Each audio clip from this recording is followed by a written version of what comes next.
ನಮಸ್ತೆ ವೀಕ್ಷಕರೇ, ಎಲ್ಲರಿಗೂ ಸವಿತಾಸ್ ಹೋಮ್ ಕಿಚನ್ಗೆ ಸ್ವಾಗತ. ನಮ್ಮ ಇವತ್ತಿನ ರೆಸಿಪಿ ನೀವು ನೋಡ್ತಿದ್ದೀರಾ ಖಾರ ಪೊಂಗಲ್. ದೇವಸ್ಥಾನದಲ್ಲಿ ಕೊಡುವಂಥ ಈ ಖಾರ ಪೊಂಗಲ್ ತುಂಬಾ ಟೇಸ್ಟಿಯಾಗಿರುತ್ತೆ. ತುಂಬ ಸಿಂಪಲ್ಲಾಗಿ ಮಾಡ್ಕೋಬೋದು ಮನೆಯಲ್ಲಿ. ಹೇಗೆ ಮಾಡೋದು ಅಂತ ಈ ವಿಡಿಯೋದಲ್ಲಿ ನೋಡೋಣ. ಅದಕ್ಕಿಂತ ಮುಂಚೆ ಇನ್ನೂ ಯಾರೆಲ್ಲ ಸಬ್ಸ್ಕ್ರೈಬ್ ಆಗಿಲ್ಲ ಪ್ಲೀಸ್ ಈಗಲೇ ಹೋಗಿ ಸಬ್ಸ್ಕ್ರೈಬ್ ಮಾಡಿ.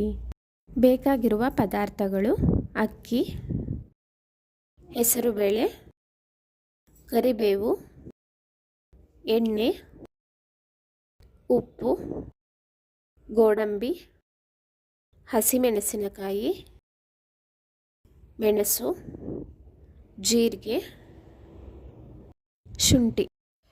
ನೋಡಿ, ಇಲ್ಲಿ ಈ ಗ್ಲಾಸಿನ ಅಳತೆಗೆ ಪೊಂಗಲ್ ಮಾಡ್ತಿರೋದು ಇವತ್ತು. ಇದರಲ್ಲಿ 1 ಗ್ಲಾಸ್ ಆಗೋ ಅಷ್ಟು ರೇಷನ್ ಅಕ್ಕಿನ ತಗೊಂಡಿದ್ದೀನಿ. ನಂತರ ಇದೇ ಗ್ಲಾಸ್ ಅಳತೆಯಲ್ಲಿ 1 ಗ್ಲಾಸ್ ಆಗೋಷ್ಟು ಹೆಸರು ಬೇಳೆನ ತಗೊಂಡು ಸೇರಿಸ್ಕೊಳ್ಳೋಣ. ಪೊಂಗಲ್ಗೆ ಅಕ್ಕಿ ಎಷ್ಟು ಹಾಕ್ತೀವೋ ಸಮವಾಗಿ ಹೆಸರು ಬೇಳೆನೂ ಹಾಕಬೇಕು. ಈಕ್ವಲ್ ಅಮೌಂಟಲ್ಲೇ ಇರಬೇಕು ಯಾವಾಗಲೂ.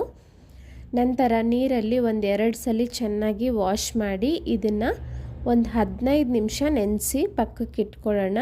ಅಕ್ಕಿ ಹಾಗೂ ಬೇಳೆ 15 ನಿಮಿಷ ನೆಂದಿದೆ. ಈಗ ಒಂದು ಕುಕ್ಕರ್ ತಗೊಂಡು ಅಕ್ಕಿ ಬೇಳೆನ ಹಾಕೋತಾ ಇದ್ದೀನಿ. ನಂತರ ಇದಕ್ಕೆ ನೀರು ಸೇರಿಸ್ಬೇಕು. ಇಲ್ಲಿ 1 ಗ್ಲಾಸ್ ಅಳತೆಯಲ್ಲಿ ಅಕ್ಕಿ ಹಾಗೂ ಬೇಳೆ ತಗೊಂಡಿರೋದು. ನೋಡಿ, ಅಳತೆ ಗ್ಲಾಸಲ್ಲೇ ನಾನಿಲ್ಲಿ 6 ಗ್ಲಾಸ್ ಆಗೋ ಅಷ್ಟು ನೀರನ್ನ ಹಾಕೋತಾ ಇದ್ದೀನಿ. ಪೊಂಗಲ್ ನಮಗೆ ತುಂಬ ಗಟ್ಟಿ ಇದ್ದರೆ ಚೆನ್ನಾಗಿರೋದಿಲ್ಲ, ಸ್ವಲ್ಪ ತೆಳ್ಳಗಿರಬೇಕು ಅಲ್ವಾ.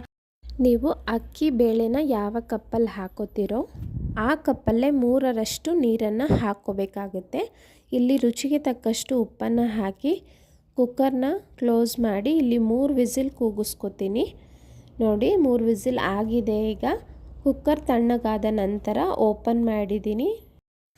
ಅಕ್ಕಿ ಹೆಸರುಬೇಳೆ ಎಲ್ಲ ಚೆನ್ನಾಗಿ ಬೆಂದಿದೆ, ಸಾಫ್ಟಾಗಿ ಆಗಿದೆ. ಒಂದು ಸಲ ಎಲ್ಲವನ್ನು ಚೆನ್ನಾಗಿ ಮಿಕ್ಸ್ ಮಾಡಿ. ನನಗಿಲ್ಲಿ ಸ್ವಲ್ಪ ಗಟ್ಟಿ ಆಗಿಬಿಟ್ಟಿದೆ ಅನಿಸ್ತಿದೆ. ಯಾಕೆ ಅಂದರೆ ಕುಕ್ಕರಲ್ಲಿ 6 ಗ್ಲಾಸೇ ನೀರಿಟ್ಟಿದ್ದೆ. ಆದರೂ ಅದು ವಿಸಿಲ್ ಬಂದಾಗೆಲ್ಲ ನೀರು ಜಾಸ್ತಿ ಇದ್ದರೆ ಹೊರಗೆ ಬರುತ್ತೆ. ಅದರಿಂದ ನೀರೆಲ್ಲ ಹೋಗಿರೋದ್ರಿಂದ ಇಲ್ಲಿ ಸ್ವಲ್ಪ ಗಟ್ಟಿ ಇದೆ. ಈ ರೀತಿ ಆದಾಗ ತಣ್ಣೀರನ್ನ ಸೇರ್ಸೋಕ್ಕೆ ಹೋಗಬೇಡಿ. ಬಿಸಿನೀರನ್ನ ಕಾಯಿಸ್ಬಿಟ್ಟು ನಮಗೆ ಯಾವ ಕನ್ಸಿಸ್ಟೆನ್ಸಿ ಬೇಕೋ ಅಷ್ಟು ನೋಡಿಕೊಂಡು ಸೇರಿಸ್ಬೇಕಾಗುತ್ತೆ. ನೋಡಿ, ನಾನು ಇಲ್ಲಿ 1 ಗ್ಲಾಸಷ್ಟು ಬಿಸಿನೀರನ್ನ ಹಾಕ್ಕೊಂಡು ಚೆನ್ನಾಗಿ ಮಿಕ್ಸ್ ಮಾಡ್ಕೊತೀನಿ. ನೋಡಿ, ನೀರು ಹಾಕಿ ಸರಿಯಾದ ಪ್ರಮಾಣದಲ್ಲಿ ಮಿಕ್ಸ್ ಮಾಡ್ಕೊಂಡಿದ್ದೀನಿ. ಈಗ ತೆಳ್ಳಗೆ ಸರಿಯಾಗಿದೆ.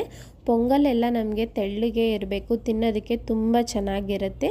ನಾವು ಯಾವುದೇ ಫಂಕ್ಷನಲ್ಲಾಗಲಿ ಹಾಗೆ ದೇವಸ್ಥಾನಗಳಲ್ಲಿ ಎಷ್ಟು ತೆಳ್ಳಗೆ ಕೊಡ್ತಾರೆ ಅಲ್ವಾ. ಈಗ ಇದಕ್ಕೆ ಒಂದು ಒಗ್ಗರಣೆ ಕೊಟ್ಟರೆ ಪೊಂಗಲ್ ರೆಡಿ ಆಗುತ್ತೆ. ತುಂಬ ಕ್ವಿಕ್ಕಾಗಿ ಮಾಡ್ಕೊಬಿಡ್ಬೋದು. ಮಕ್ಕಳ ತಿಂಡಿಗೆಲ್ಲ ಬೆಳಗ್ಗೆ ಬೇಗ ಮಾಡ್ಬೋದು.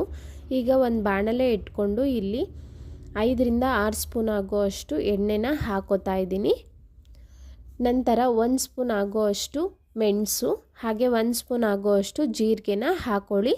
ಪೊಂಗಲ್ಗೆ ಜೀರಿಗೆ ಹಾಗೂ ಮೆಣಸು ಸ್ವಲ್ಪ ಹೆಚ್ಚಿಗೆ ಇರಬೇಕು, ಆಗಲೇ ಚೆನ್ನಾಗಿರೋದು.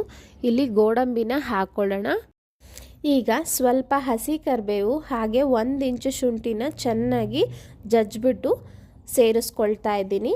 ನಂತರ 6-7 ಹಸಿಮೆಣಸಿನಕಾಯಿನ ಕಟ್ ಮಾಡಿ ಸೇರಿಸ್ಕೊಂಡಿದ್ದೀನಿ. ಎಣ್ಣೆಯಲ್ಲಿ ಚೆನ್ನಾಗಿ ಫ್ರೈ ಮಾಡಬೇಕು. ಆ ಖಾರ ಎಲ್ಲ ಬಿಡಬೇಕು. ಇದೆಲ್ಲ ಚೆನ್ನಾಗಿ ಫ್ರೈ ಆದ ನಂತರ ಸ್ವಲ್ಪ ಅರಿಶಿಣ ಸೇರಿಸ್ಕೊತಾ ಇದ್ದೀನಿ, ಒಂದು ಅರ್ಧ ಸ್ಪೂನ್ ಆಗೋ ಅಷ್ಟು. ಅರಿಶಿಣ ಅಕ್ಕಿ ಹಾಗೂ ಬೇಳೆ ಬೇಯಿಸ್ಬೇಕಾದ್ರೂ ಹಾಕ್ಬೋದು ಅಥವಾ ಒಗ್ಗರಣೆಲಿ ಬೇಕಾದರೂ ಹಾಕೋಬೋದು.